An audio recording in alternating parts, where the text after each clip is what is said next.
Allez, cette semaine, on est au grand point virgule et c'est... Serge. Serge qui nous filme du bruit pour Serge, s'il vous plaît. Les Bleus, gros carton, hein. Franchement, TF1, gros carton aussi, hein. 12 millions, l'audience. L'opération boycott est annulée. 12 millions avec toutes les histoires de l'écologie et les droits de l'homme et les mythos surtout, hein. Ah, et le lendemain du match au bureau, t'as vu le but de Giroud, le documentaire sur les girafes, t'as vu hier? Ah ouais, un beau documentaire, double documentaire, ouais, génial. Dommage la blessure d'Hernandez, du Puma, le Puma. Ouais. Heureusement, il y en avait un deuxième dans la portée, bien. J'ai l'impression que le boycott, ça a fait de la pub à la Coupe du Monde en fait. Hein, il y a des gens, ils étaient devant le match, oh là là. Oh, c'est quoi le score? J'en sais rien, mais je déteste le foot, mais t'as vu les stades? Mon Dieu, ça valait le coup, je te jure, ça valait le coup. Ça, c'est du bon travail d'arabe, tu vois, ça, là, ouais, faudra... Ah ouais, je te jure, non, mais faudra les embaucher pour les JO, hein, parce que si on fait ça nous, JO 2024, ce sera en 2035 si on fait ça nous. Et puis cette semaine, il y a eu une proposition de loi pour interdire la corrida et les combats de coqs. Il y a des combats de coqs. J'ai plein de questions. Première question, qui regarde les combats de coqs? Samedi, on se fait un brunch? Non, je peux pas, j'ai un combat de coqs. D'accord. Mais viens, on se fait ça dimanche. Viens, on se voit plus, plutôt. Tiens. Deuxième question, comment tu entraînes un coq au combat? Attaque! Attaque!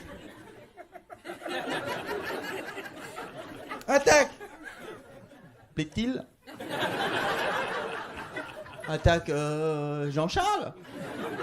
C'est mon beau-frère.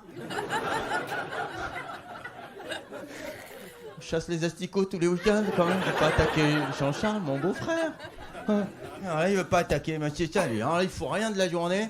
Il en fait qu'à sa tête. Et en plus, il se la raconte. C'est pour ça que je l'ai appelé Emmanuel, tu vois. Jamais vu un coq aussi arrogant, quoi. Je te jure. Non, mais... Tu vois là-bas. Tu l'as vu? Je te jure. Et comme ça, il se prend pour un aigle. Il est là. Attends, 35 combats, 35 défaites, il se prend pour un aigle encore. Bon, cette année, je suis farci. Là, j'ai le petit nouveau, là, le petit rouquin, là. Katnins, je l'ai appelé. Oh, bah, lui, il attaque pas les coqs, il attaque que les poules. Il est ce con, je comprends. J'arrive pas à le dresser. Heureusement, j'ai mon petit nerveux à droite, là-bas. Zemmour, viens ici, viens. Non, mais il est calme, vous inquiétez pas. Enfin, il est calme. Il est tout le temps calme, sauf quand il y a Momo le jardinier qui passe. Alors là... Il aboie, ouais, c'est un coq qui aboie. Je l'ai croisé Doberman, comme ça. Ouais, je suis parti en sucette cette semaine sur l'écriture. Ouais, je me suis lâché. Et puis cette semaine, mes filles, elles voulaient aller voir Le Roi Lion, la comédie musicale. Alors, papa, on va voir Le Roi Lion. Du bois, pourquoi pas, cool. Et avec ma femme, on regarde sur Internet. On voit les tarifs.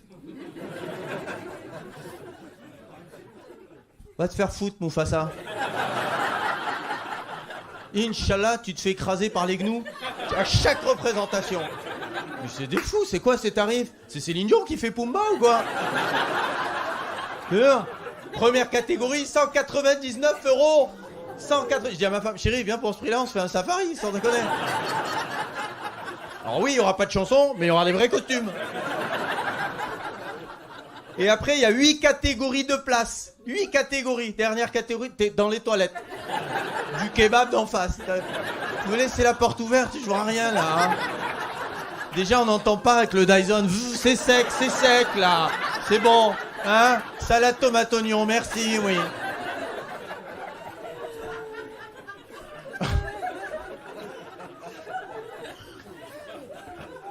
Donc on est devant et mes filles me font alors, c'est bon Le Roi Lion, on y va?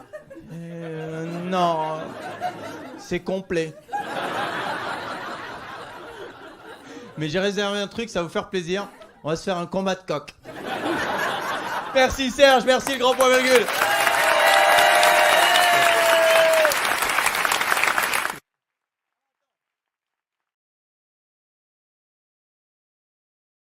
Ce soir on est au grand point virgule et c'est Laurent qui nous filme. Du bruit pour Laurent s'il vous plaît. Zemmour. Et nouvelle dinguerie, il a dit je veux créer le ministère de la remigration. Même les gens de son équipe, ils ont fait qui? Quoi? On l'a pas écrit ça? Qu'est-ce qu'il dit? Aïe aïe aïe aïe aïe, il a relu Mein Kampf, non? C'est sûr, qu'est-ce qu'il a fait? Il va pas arrêter de tenter des trucs parce que là, dans les sondages, ah ouais, là, il descend. Dans une semaine, il va passer en dessous du prix de l'essence. Donc, tu votes pour qui? Samplon 95. Zemmour, c'est un peu le boxeur qui, toute sa vie, s'est entraîné sur un seul mouvement. Les méchants, les Arabes. Les méchants, les Arabes. Il arrive sur le ring et les méchants, c'est Poutine. On a dit les méchants, les Arabes. Troque pas. Et là, il est par terre et les sondages, c'est comme l'arbitre. 10, 9, 8. Et là, vous avez vu le chaos commencer. T'es sonné, il n'y a plus personne là. Et il continue quand même à donner dans le vide, tu sais, de la remigration. Triple cheese de migration. Attention, les moutons, ils égorgent dans les jacuzzis. Les femmes, ils les obligent à porter des planches à voile. Même Marion Maréchal, elle est sur le bord du ring. Bon, je jette l'éponge. Allô, tata? Il reste de la place sur le canapé? Non, mais t'avais raison. C'est vrai, il a vraiment une tête d'arabe. C'est vrai. Il y a aussi Macron qui baisse dans les sondages. Du coup, il a envoyé Castex pour parler à TF1. En voilà une idée qu'elle est bonne. Oh, l'autre, il maîtrise pas le dossier. Il l'envoie au charbon. C'est sûr qu'il va se planter. T'envoies pas Gilbert Montagnier pour faire ton créneau, tu sais.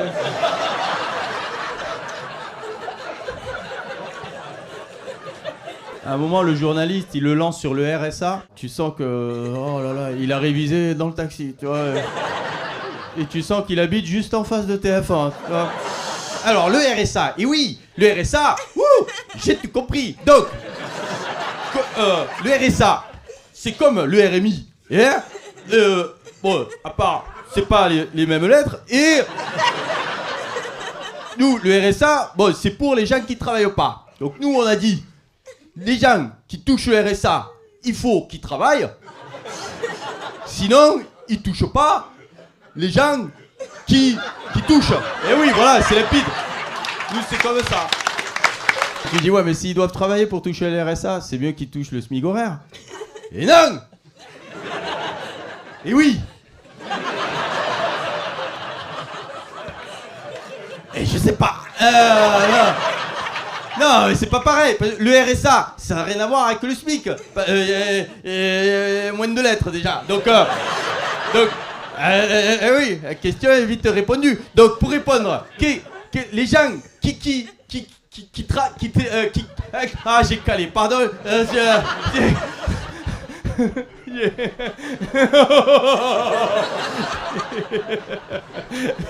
Je vais prendre le coup de fil à un ami. Allô, patron? Bon, ben, comme prévu, j'en touche pas une. Hein.